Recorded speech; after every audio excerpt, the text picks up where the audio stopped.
The Joshua Sutherland Maiden Stakes is next.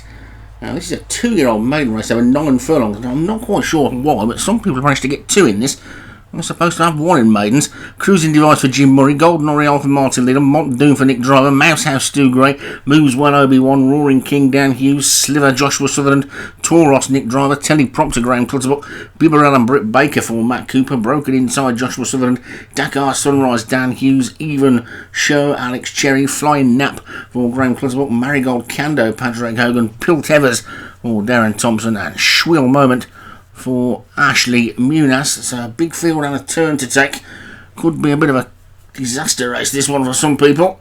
I can't figure out why people have been allowed 2 in this if they're not in the other maidens, but who knows, they're away in racing. And I would have thought this was the last maiden race you'd want there to be 2 in, because look at this turn that's going to come up in a minute. It's going to completely rule half the field out of the race, I would think. And it's Cruising Device, Moves Well and Dakar Sunrise who are clear.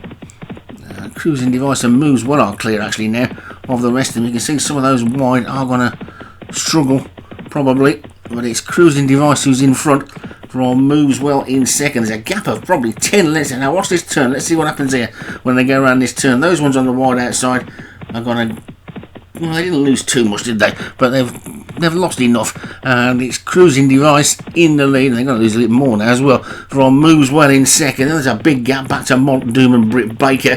Then after that one comes Even Show. Teleprompter is next. Golden Oriole is wide on the track. Wider still is Bibberell. I think that one's going to be struggling to get into it. One or two have lost quite a bit of ground. There's 4 furlongs or so still to go, and Cruising Device got out of all the trouble and clear in the lead. Is 3 lengths clear of Moves Well in second. There's a big gap of 7 or 8 lengths then to Mont Doom back in third. Britt Baker on that one's inside. Then Schwill Moment trying to get going. Teleprompter and Pilt Evers. Then Bibberell and Dakar Sunrise after that.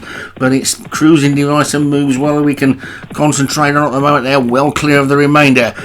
Cruising Device for Jim Murray in the lead with 2 furlongs to go. Moves Well is in second for Obi-Wan. That one's now starting to beat a retreat though. Pilt Evers, Britt Baker trying to run off the back. Schwill Moment, Teleprompter, but it's Cruising Device who's clear still. They've got a furlong to go. Cruising Device in the lead. Here comes Pilt Evers and Broken inside, and also Schwill Moment and Brill Baker. The Dan Hughes pair of flying as well. It's Pilt Evers and Broken inside. Pilt Evers and Broken inside as they race up towards the line. Pilt Evers is going to take it from Broken inside. Schwill Moment, Dakar Sunrise, Roaring King, Britt Baker, Teleprompter all the way back to Mouse House. Maybe all that Watford I did about the horses wide didn't make any difference in the end, but maybe they would have won by further if they'd have been drawn on the inside. I don't know where Jim Murray's horse finished in the end. Way back by the looks of it. Yeah, nearer last than first.